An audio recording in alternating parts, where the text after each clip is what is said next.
Good morning. Welcome to Inquisition Update. My name's Tom Press, and I'll be your host for the next hour. You're listening to FirstAmendmentRadio.com. Thanks for tuning in, everybody.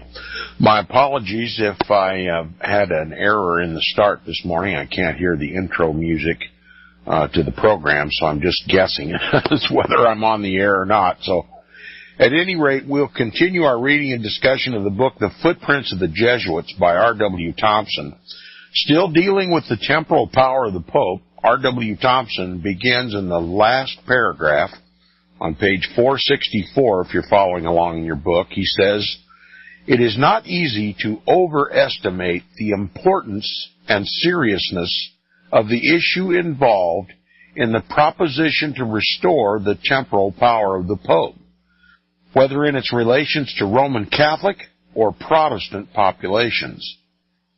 Insofar as the former are concerned, it involves the conversion of their religious faith into the illiberality and selfishness of Jesuitism, the sacrifice of the ancient faith of the Church to the principles of a society which boasts that it has plucked out of the hearts of its members every vestige of human sympathy and affection, and has spent the whole period of its existence in sowing seeds of strife and contention, in so opposing an acknowledged authority of the Church when employed to curb their worldly ambition, that one of the best and most enlightened of the popes was constrained by a sense of duty to the Church and to the Christian world, not merely to suppress them, but to declare infallibly and ex cathedra that the suppression was forever. To Protestants, it presents but two alternatives: either to cast away all the rich fruits of the Protestant Reformation, or to rebuke the attempt to encroach upon the rights the people have acquired after centuries of conflict with monarchical and arbitrary power. Both these propositions command the most serious and thoughtful consideration, especially by citizens of the United States, where the form of government is designed to conserve all religions and enables those who profess them, no matter how variant and conflicting they may be, to live in amicable and peaceful relations with each other. No intelligent mind can reflect upon the indisputable proofs of history and the philosophy they teach without realizing that, with regard to this issue, our own course is plain, clear, and unmistakable. The ambitious popes, such as Gregory VII, Pope Innocent III, and Boniface VIII, as well as others before and after them, acquired and maintained their temporal power by a long series of coercive and oppressive measures. In order to give these measures a religious sanction, they usurped the functions which pertain to the claim of infallibility, not only without the consent of the Church, but in face of the positive rejection of that dogma by several councils, and against almost the unanimous sentiment of the multitude of Christians. The general polity of the European nations, under the dominion of monarchical power as it was united in church and state, was favorable to them, as it kept the people in ignorance of their natural rights, and too feeble to assert them by revolution if they had resorted to that remedy. Thus held in subjection, their non-resistance was held to be acquiescence in their own humility. Taking advantage of this, popes and other kings, as the allies of each other, asserted their divine right to govern according only to their own intended will, their own united will, and endeavored to establish the infallibility of the Pope as a dogma of religious faith in order to retain and increase their monarchical power. Thoughtful and intelligent Roman Catholics denied and repudiated this doctrine, but were powerless to relieve the multitude from its severity, the severity of its joint rule, because the entire coercive power was in the hands of those whose ambition was promoted by it, and who kept themselves in constant readiness to employ it whensoever their interests, both spiritual and temporal, were placed in jeopardy. If history does not prove all this, It proves nothing. When the Protestant Reformation period began and the popes and the clergy refused the necessary reforms in the church, those who supported that great movement detached themselves in large numbers from the papal party, but continued to assert their unfaltering fidelity to the primitive Christian faith. The reigning authorities were thus confronted with a disintegrating church, occasioned by their own refusal to reform acknowledged abuses, some of which were so flagrant as to furnish a reason to the Jesuits for the recognition of their society. In other words, the corruption of the Roman Catholic Church, its universal corruption, from the Pope right down to the street sweeper, including all the monastic orders, the corruption of the Roman Catholic Church, even as witnessed by Martin Luther, simply called for the creation of the Jesuit order to whip the church into shape. The very beginning of the Jesuit order was for the purpose of reforming the Roman Catholic Church. The corruption, the criminality of the entire organization. That's why the Jesuits have no respect for the other monastic orders and really has no respect for the papacy either. They would assume the papal chair as they have done today and take over the Roman Catholic Church just as they have done today. And we've come a long way since the forming of the Jesuit order. Now there's a Jesuit sitting in the papal chair. And what does that bode for Protestantism? What does that bode for papal infallibility? It's going to become more than a dogma of the Roman Catholic Church. That's my assessment. R.W. Thompson continues, it was not an easy matter to arrest this disintegration after the treatment of Luther by Pope Pius X, and the difficulties were increased by the circumstances connected with the Council of Trent, as well as by the proceedings of that body. There are many evidences of this. We're going to talk about the Council of Trent now. He says, prominent among these is the fact that the popes were opposed to a general council. The popes were opposed to a general council. And why? Because at the Council of Constance and Basel and other councils, the argument of whether or not the Pope was infallible fell on the side of his not being infallible by these councils. The Pope did not want a general council because they stripped him. They had a tendency to limit his power. Okay, these are the representatives of the whole church that assemble in council. It's the Pope on one side of the argument attesting to his own infallibility, and the overwhelming majority on the other side in the council who say, no, you're not infallible, as history clearly proves. You know, if there's any authority in the Roman Catholic Church, it should be a joint authority between the popes and the councils, that there should be checks and balances over the self-arrogated claim of infallibility by the popes. Now he says prominent among these is the fact that the popes were opposed to a general council, mainly because of the fear that it would fuse to affirm their assumption of infallibility. Let me read it correctly. Prominent among these is the fact that the popes were opposed to a general council, mainly because of the fear that it would refuse to affirm their assumption of infallibility, which would necessarily tend to weaken their hold upon temporal power. But for Charles V, it is not probable that a council would have been then held. Okay, Charles V pushed this issue about assembling a council. The popes did not want a general council, and the Emperor Charles V insisted.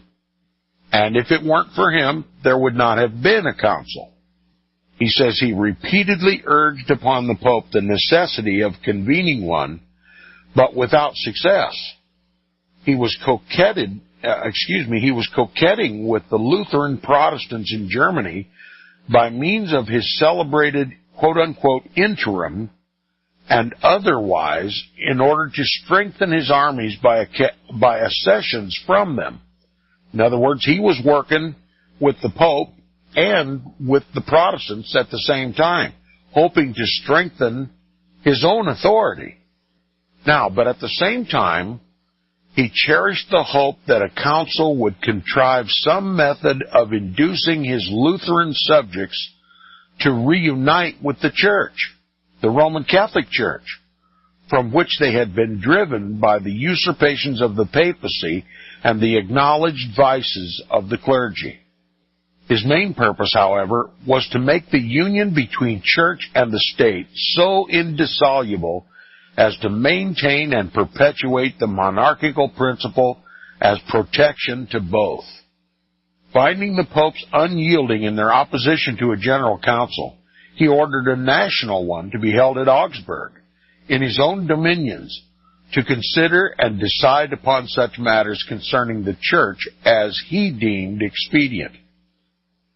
Pope Clement VII was then pope, and it required but little reflection to assure him that if the emperor succeeded in holding a national council in Germany, it would, with almost positive certainty, reaffirm the decisions of the councils of Constance and Basel, rejecting the dogma of papal infallibility, and thus inflict a dangerous and probably fatal wound upon the papacy. He was completely checkmated by the emperor, and nothing was left him but to call a general council to supersede the national council at Augsburg. It was a game of statescraft between rival contestants for the supremacy, neither having been restrained by any higher motives than those which have their birth in personal ambition. Personal ambition. That's what kings and popes are all about, personal ambition. And they wear Christianity and Christ as a cloak, hiding behind religious fidelity. They seek personal gain. They literally turn Christ into a minister of unrighteousness. They turn Christ into a Nicolaitan. And there's no difference in today as there was back during the time of this Pope and this King. Now it says, as for the Pope, he preferred that the disintegration of the Church should continue, rather than run the risk of having his infallibility denied by a general council, and the possible loss of his temporal power, which that denial would have threatened. All this is sufficiently indicated by the impediments thrown in the way of the meeting of the council by the popes. Pope Clement VII died 4 years after making the call for a council, but without fixing the time for its assembling. His successor, Paul III, was constrained to fix the date at 1537 and to designate Mantua as the place. But this did not exhaust all the impediments for delay. Mantua was objected to for reasons not fully explained, and Vicenza was substituted as the place for the council to be held. The time was accordingly postponed 1 year until 1538. No meeting having then occurred, it was again fixed at 1542. Still, however, in order to gain more time, it was transferred to Trent, where it did not assemble until December 13th, 1545, 13 years after it was first called by Clement VII.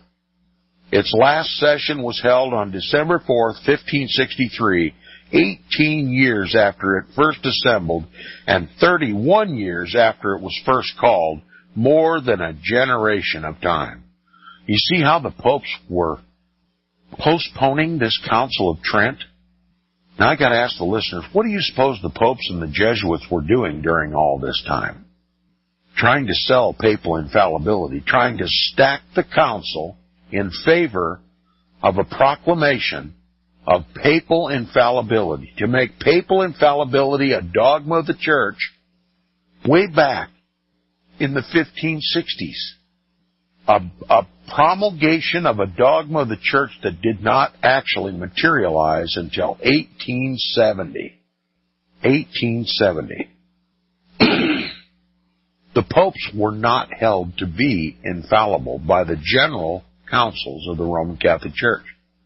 And the Pope wanted his declaration of infallibility to be issued at the Council of Trent. And they didn't make the mark, despite all this time stacking the deck for the council for a declaration of papal infallibility. Now it says, during all these years, the popes were striving after the surest method of perpetuating their claim of infallibility as the means of preserving their temporal power.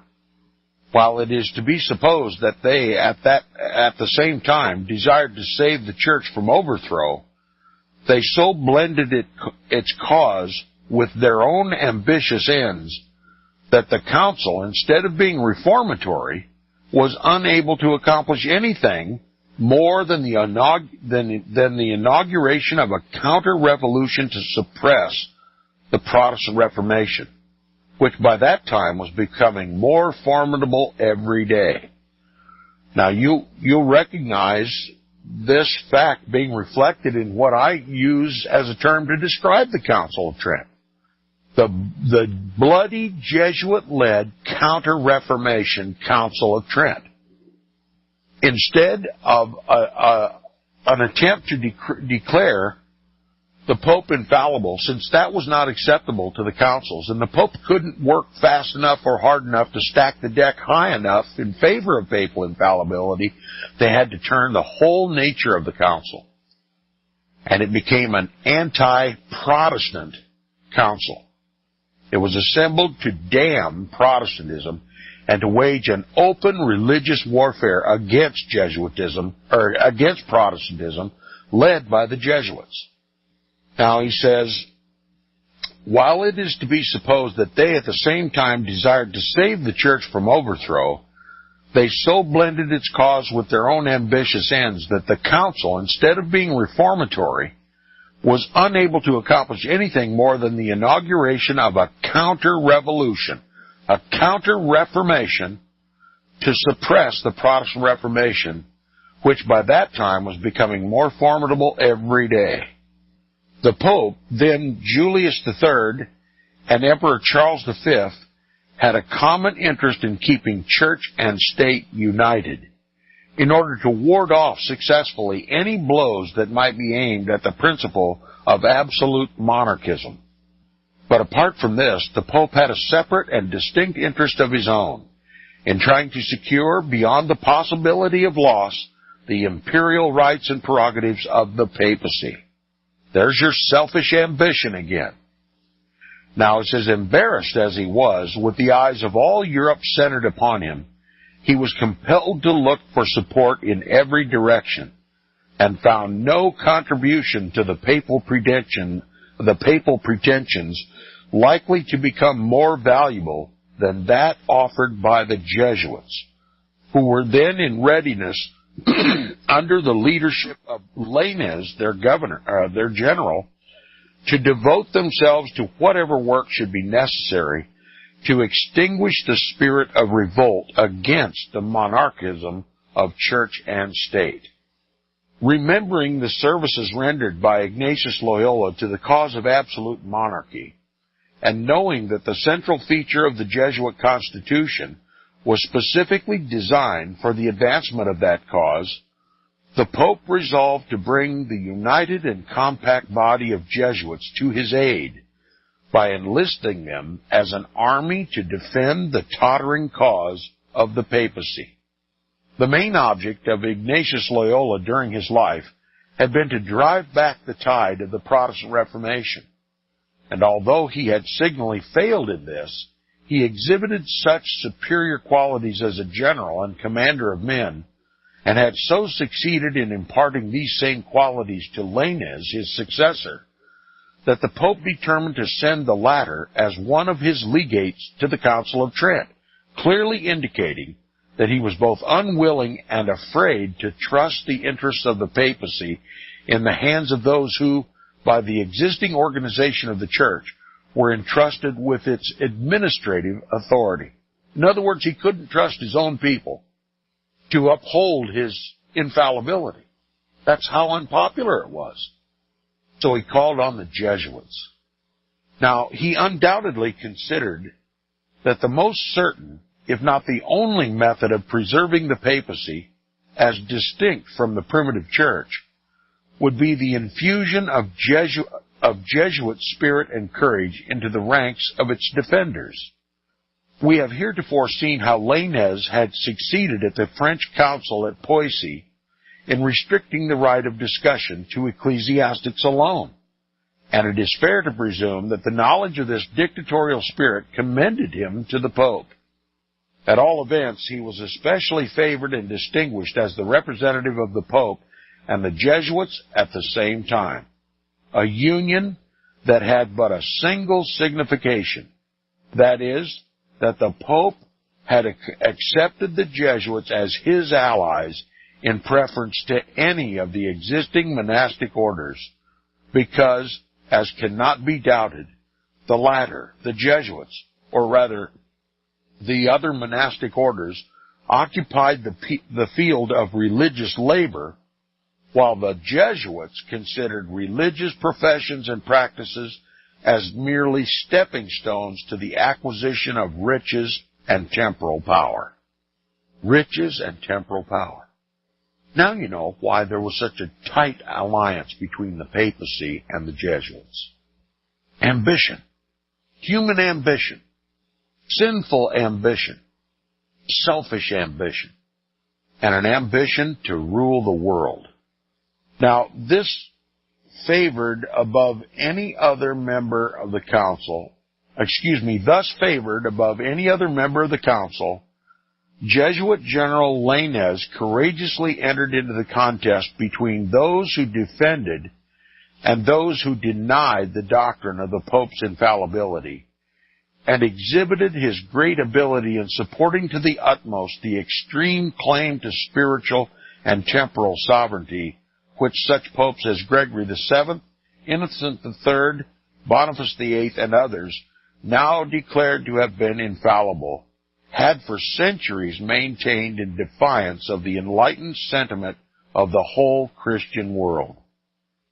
During the long and tedious session of the Council, it had been getting farther and farther away from such conclusions as would satisfy those who desired to see the integrity of the Church maintained.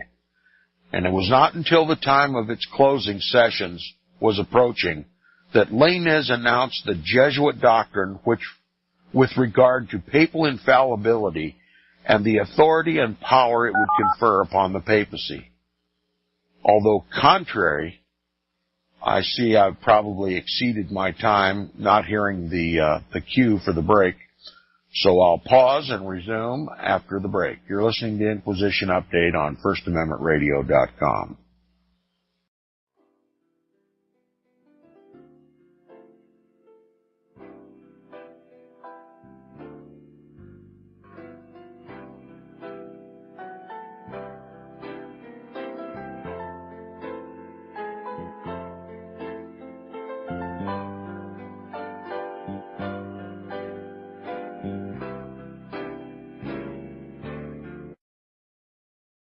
$100 days, 100 subscribers at $7 will bring FirstAmendmentRadio.com to the minimum level necessary to sustain it through 2015. Go to support.FirstAmendmentRadio.com. $7 a month. Really, you can afford that for our Protestant First Amendment rights and the gospel of the kingdom message. Where your heart is, there will your treasure be also. Go to support.FirstAmendmentRadio.com.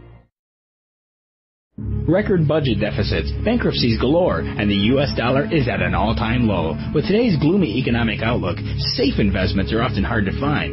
For over a decade, Melody Cedarstrom at Discount Gold and Silver Trading Company has been helping people secure their future by investing in the precious metals. Melody has the honesty, integrity, and experience that is often lacking in the precious metals business. Let her put it to work for you. Call Discount Gold and Silver Trading at 800-375-4188. That's 800-375-4188.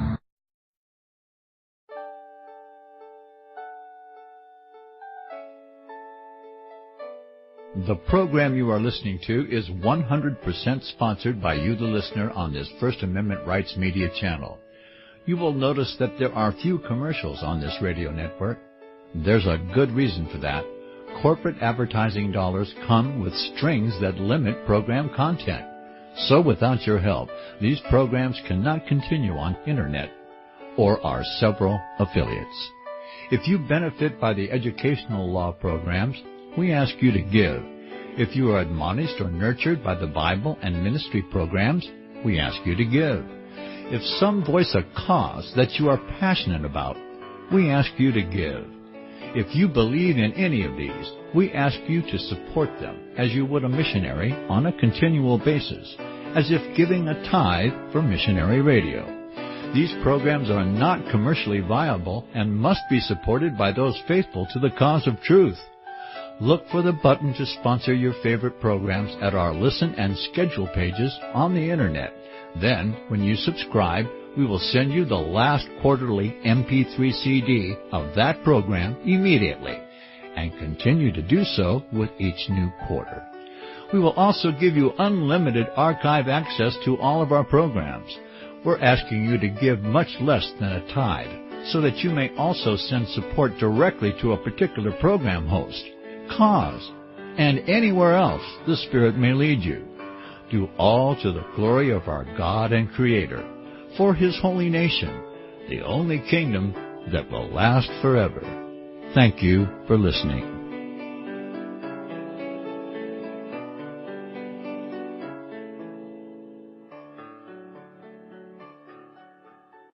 Visit crosstheborder.org,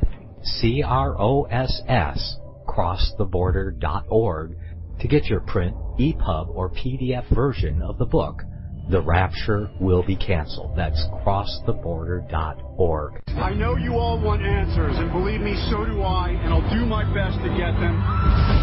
Despite Nicolas Cage's promise to do his best to get left behind rapture answers for us, don't hold your breath. Not everyone believes Left Behind is true prophecy. Some may even regard as conspiratorial the mainstream re-release of the Left Behind movie with actor Nicolas Cage portraying the main character as an attempt to further reinforce in the minds of all this perception of false prophecy in order to condition the masses for the play about to begin. If you want true Bible prophecy answers, get the book, The Rapture Will Be Canceled. The author exposes the Latin rapture origin, the 7-year tribulation deception, true Bible revelation of Daniel's 70 weeks, the abomination of desolation, the restrainer, America in the revelation, the image of the beast and the mark of the beast, and the truth about God's chosen people, and so much more about Bible prophecy. This book will shatter the Left Behind paradigm of future events. Get the book, The Rapture Will Be Canceled. Visit crosstheborder.org, crosstheborder.org, to get your print, EPUB, or PDF version of the book, The Rapture Will Be Canceled. That's crosstheborder.org.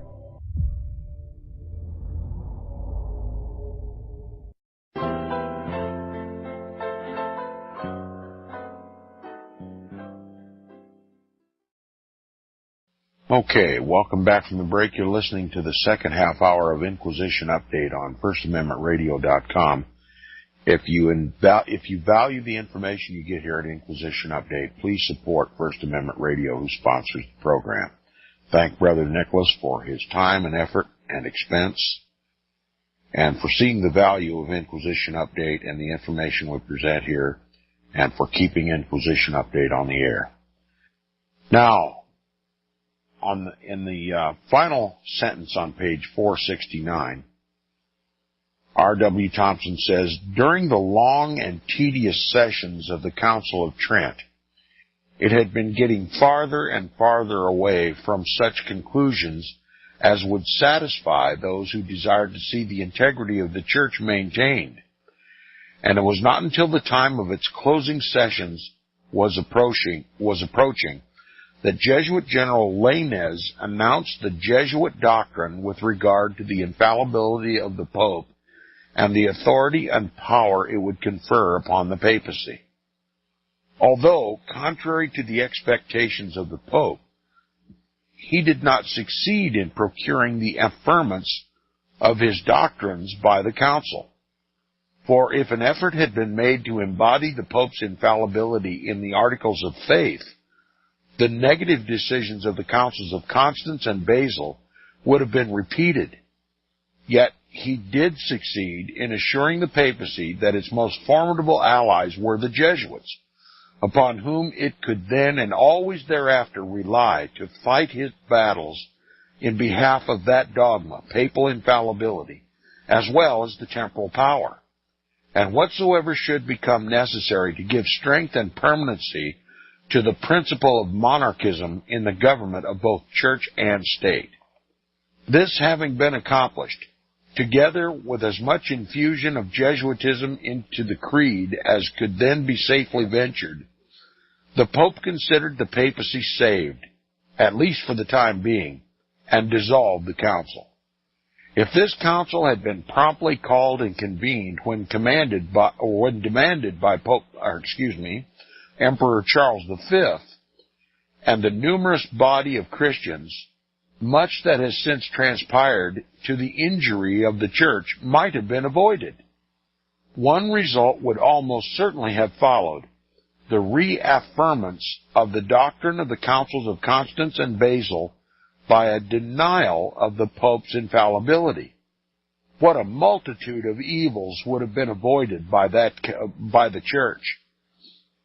With the question of infallibility disposed of by adhering to the ancient faith, which assured it to popes and councils alike combined as the representatives of the universal church, composed of the whole body of Christians, the events then transpiring in Europe indicate that the prevailing sentiment in favor of reform would have been strong enough to check, if not to arrest entirely, the progress of church disintegration. That accomplished, the question of temporal power would have been left as a mere domestic one, to be settled alone by the Italian people. The ambition of the popes would have been no longer tempted by the desire to acquire universal sovereignty over the world. Their meddling with the temporal affairs of nations would have been rebuked. Harmony and concord might have prevailed among all Christians, no matter what their differences of religious faith. All controversy about freedom of conscience would, in all probability, have ceased. The people of every nation would have been left to manage their own affairs in their own way, and there would doubtless have been ushered in such a period of general prosperity and contentment as it has required Protestantism to introduce, in despite the resistance and anathemas of the papacy reigning over by disappointed popes. But the doctrine of the Pope's infallibility, as announced by Lainez in the Council of Trent, deserves to be well scrutinized in order that its true and actual meaning may be comprehended. He who shall prosecute the laborious research necessary for this will not be surprised to find that it required over 300 years of controversy within the Church before the papacy was enabled to create a sufficient number of obedient and submissive prelates to approve the Jesuit teachings of Lainez, as the Council of Trent of 1870 did, by decreeing not only that the then reigning Pope Pius IX was infallible, but that all the other popes from the beginning, good, bad, and indifferent, were also infallible.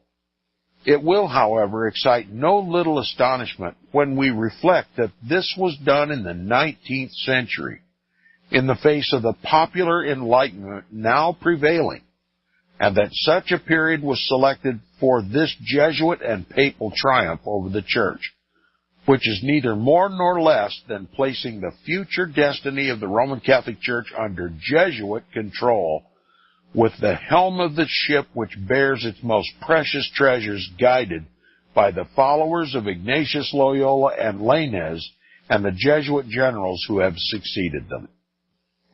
So R.W. Thompson is making the clear assessment that the goal achieved by the Jesuit order through the Council of Trent and every other action since then, particularly that of the First Vatican Council in 1870, has literally made the Jesuits the rudder of the papal ship.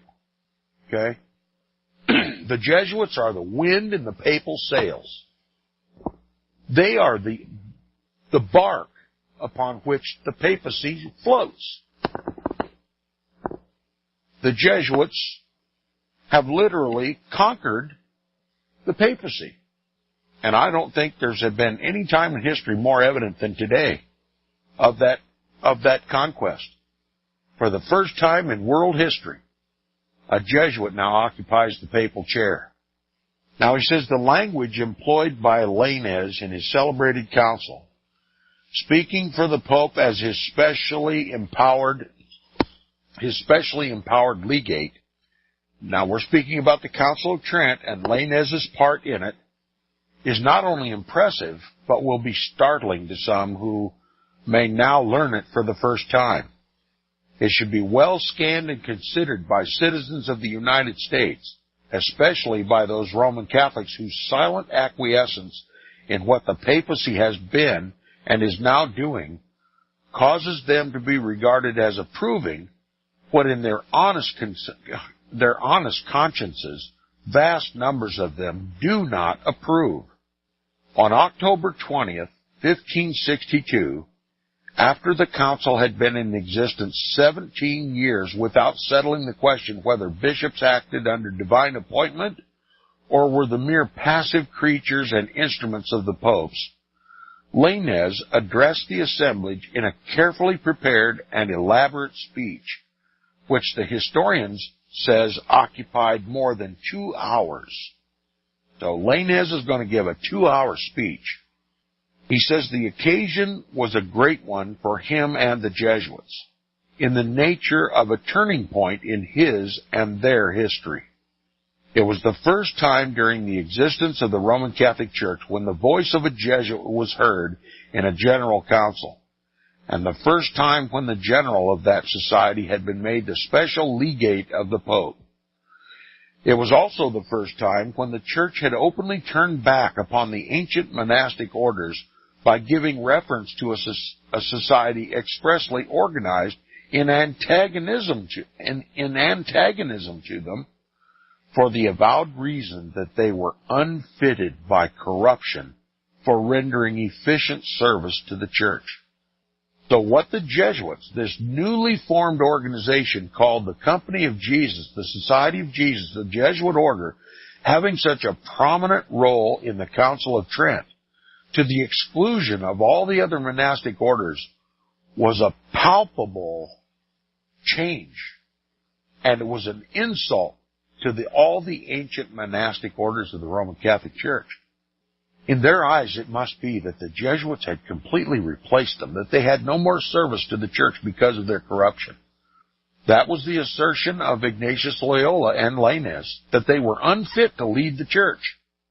Now, Lainez was equal to the occasion, his speech having been, as all agree, a grand display of eminent ability.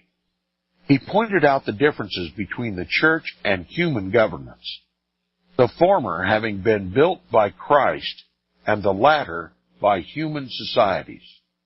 Upon this premise, he then developed the papal and Jesuit theory by saying, quote, that while Christ lived in the mortal flesh, he governed the Church with an absolute monarchical government, and being about to depart out of this world, he left the same form appointed for his vicar, St. Peter, and his successors, to administer it as he had done, giving him full and total power and jurisdiction, and subjecting the Church to him as it was to himself. Unquote. In other words, Lainez simply reduced Christ to a Nicolaitan, to a dictator. Okay? And he passed on that dictatorship to St. Peter. which the Roman Catholic Church says is the rock and foundation of the Church, and that every pope is a successor of St. Peter and carries that same monarchical, irresponsible, universal, Christian jurisdiction and power, even to the degree that he should be the global monarch, and that every man, woman, and child should worship him and obey him, even if they have to disobey the commands of God himself. Now, this was a bold announcement of the infallibility of the popes, of the religious dogma that each one of them, in himself alone, possessed the full power and jurisdiction of an absolute and irresponsible monarch. This declaration extorted both praise and censure, the latter especially from the bishops of Paris, who denounced it as having been invented within 50 years before in order that its author might gain from the Pope a cardinal's cap, thus showing how well and distinctly it was understood that Lainez was the mouthpiece of the Pope and was merely echoing his opinions. Notwithstanding this rebuke, Lainez was not discomfited, for he well knew the potency of the power behind him, but proceeded to establish the proposition that Peter, like Christ, was an absolute monarch, by an argument which has ever since answered the same end. That is, because Christ said to him, quote, listen to the excuse that Lainez gives. He quotes Christ here. He says, quote, feed, that is, govern my sheep, animals which have no part or judgment in governing themselves.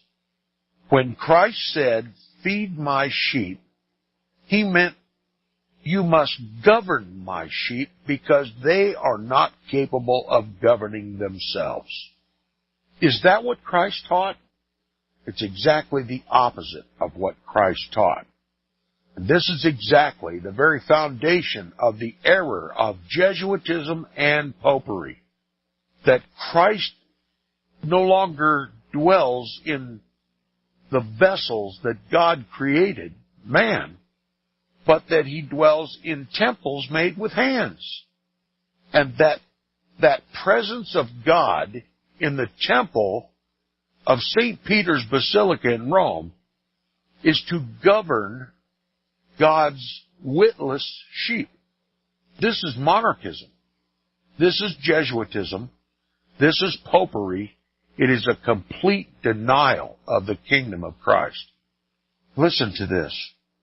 He said he well knew the potency and the power behind him, but proceeded to establish the proposition that Peter, like Christ, was an absolute monarch, but by an argument which has ever since answered the same end. That is, because Christ said to him, feed my sheep, then insisting that Christ intended this relation to subsist between the Church and the Bishop of Rome, from St. Peter to the end of the world, unquote. He also declared that Christ, in addition, quote, gave him a privilege of infallibility in judgment of faith, manners, and religion, binding all the Church to hear him and to stand firmly in that which should be determined by him, unquote. With the view of expressing more distinctly this preeminence of the Pope over the universal Church, he continued, quote, the Church cannot err, because he cannot. And so he that is separated from him, who is the head of the Church, is separated also from the Church, unquote. That is, none can remain within its pale who do not accept as infallibly true what the Pope shall command with reference to faith, manners, and religion. And in order to give completeness to the papal and Jesuit system he was explaining, he humiliated the bishops by placing them along with the other quote-unquote animals at the feet of the Pope. He insisted that as, quote, the apostles ordained bishops, not by Christ, but by St. Peter, receiving jurisdiction from him alone, unquote, Therefore, their powers and functions were conferred upon them not by the divine law or will, but by the Pope at his own will and pleasure, thus making them his creatures, mere agents to do his will, ready at all times to yield implicit and uninquiring obedience to his commands, and bound to accept the will and law of God as he shall instruct them. You see the root of Antichrist here? This is the replacement of Christ. He is Antichrist. It says this palpable perversion of the words of Christ, which are of plain and simple meaning, has been since so persisted in that multitudes who do not obey his command to, quote, search the Scriptures, unquote, for themselves, have accepted the papal and Jesuit interpretation as infallibly true. What he said, quote, feed my sheep, unquote, cannot be tortured into the meaning which that interpretation gives the words. The English word feed signifies only to supply or furnish with food for nourishment. In the Latin Vulgate edition of the New Testament, the words of Christ were thus expressed, pasce oves meas. The word pasce signifies exactly what the English word feed does, so that the translation now accepted by the most enlightened portion of the world is precisely accurate.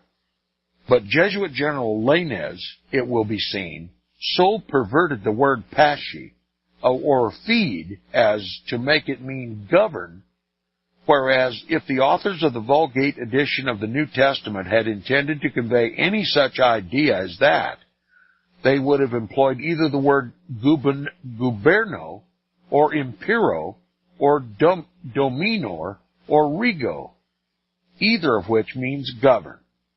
But he was manifestly looking more anxiously after the interests of the papacy and the welfare of his society, the Jesuit order, than a correct interpretation of the Scripture. The principles of the Jesuit constitution were deeply embedded in his mind, and inasmuch as he was taught by these that the multitude of mankind should be reduced to the degrading standard of absolute obedience to superiors, his assumption that all the members of the church were animals without either the right or capacity to govern themselves, and therefore completely subject to the mastery of the Pope, was a legitimate conclusion for his premise. What he evidently designed to accomplish was to infuse into the doctrines of the Church the fundamental and most distinguished principle of the Jesuit Constitution, that which makes monarchism the chief cornerstone in all spiritual and temporal government. He was the companion and confidant of Ignatius Loyola, and undoubtedly considered himself as executing the purpose for which the society was established by him. That is, to bring the Church, through and by the means of the papacy, to the point of casting off all the influences of the ancient monastic orders and relying alone upon the Jesuits for its main defense in its conflict with Protestantism. In this he was serving the society as its general, while as the legate of the Pope he was serving the papacy, manifestly, however, the first being his chief object. Considering only these ends, he omitted to notice the important fact that Christ, when addressing a great multitude of impotent folk, of blind, halt, and withered, he instructed them to search the Scriptures for themselves, because therein they would find those things which testify of him. The Council of Trent did not decree the infallibility of the Pope, and would have failed in the attempt to do so if it had been persisted in, on account of the popular odium in which that doctrine was held after the schisms brought on by the papacy had rendered it absolutely necessary to the life of the Church, and the councils of Constance and Basel should expressly deny and condemn it, by declaring that a general council, as the representative of the Church, was superior to a pope. This was essentially necessary with regard to the former of these councils, for the reason that the pontifical throne was then claimed by Pope Gregory XII, Gregory XII, Benedict XIII, and John XXIII, so that no one knew who the true Pope was. And I've said this before. I believe it was divine providence that at one time, during this grand feud as to whether the Pope was infallible or not, that it was divine providence that allowed for 3 popes to be reigning all at the same time, simply as God's way of making an absolute mockery of the papacy. Instead of the world considering whether or not the papacy was infallible, they should have been laughing at the papacy according to God's mockery of it. They should have come to the conclusion that not only is the Pope not infallible, he's not even necessary. As a matter of fact, he is the Antichrist of the Bible. That should have been the conclusion of every thinking man during this period of time. And the Jesuits maintain that the papacy is infallible. And they mock God in doing so. Isn't that their very purpose for existence? To mock God and to replace him with a man to rule over them in a counterfeit Christianity?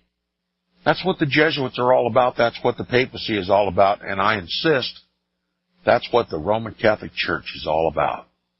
R.W. Thompson says this was especially necessary with regard to the former of these councils, for the reason that the pontifical throne was then claimed by Gregory XII, Benedict XIII, and John XXIII, all at the same time, so that no one knew who the true Pope was. Nobody could tell who was infallible of these 3. Which one had God chosen?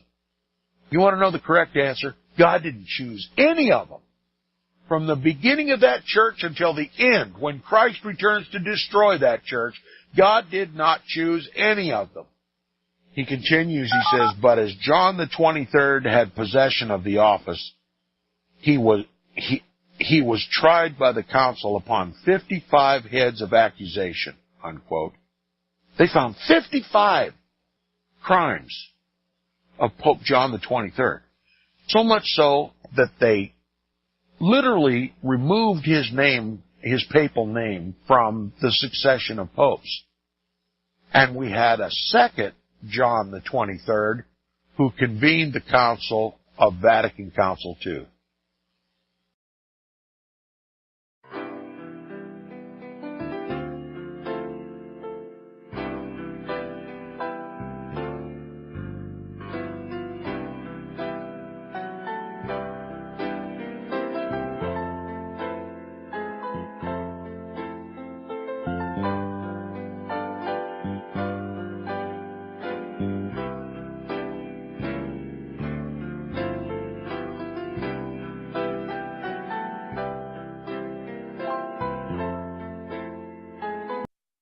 Visit crosstheborder.org, CROSS, crosstheborder.org, to get your print, EPUB, or PDF version of the book, The Rapture Will Be Canceled. That's crosstheborder.org. I know you all want answers, and believe me, so do I, and I'll do my best to get them. Despite Nicolas Cage's promise to do his best to get left behind rapture answers for us, don't hold your breath. Not everyone believes Left Behind is true prophecy. Some may even regard as conspiratorial the mainstream re-release of the Left Behind movie with actor Nicolas Cage portraying the main character as an attempt to further reinforce in the minds of all this perception of false prophecy in order to condition the masses for the play about to begin. If you want true Bible prophecy answers, get the book, The Rapture Will Be Canceled. The author exposes the Latin rapture origin, the 7-year tribulation deception, true Bible revelation of Daniel's 70 weeks, the abomination of desolation, the restrainer, America in the Revelation, the image of the beast and the mark of the beast, and the truth about God's chosen people, and so much more about Bible prophecy. This book will shatter the left-behind paradigm of future events. Get the book, The Rapture Will Be Canceled. Visit crosstheborder.org, CROSS, crosstheborder.org, to get your print, EPUB, or PDF version of the book, The Rapture Will Be Canceled. That's crosstheborder.org.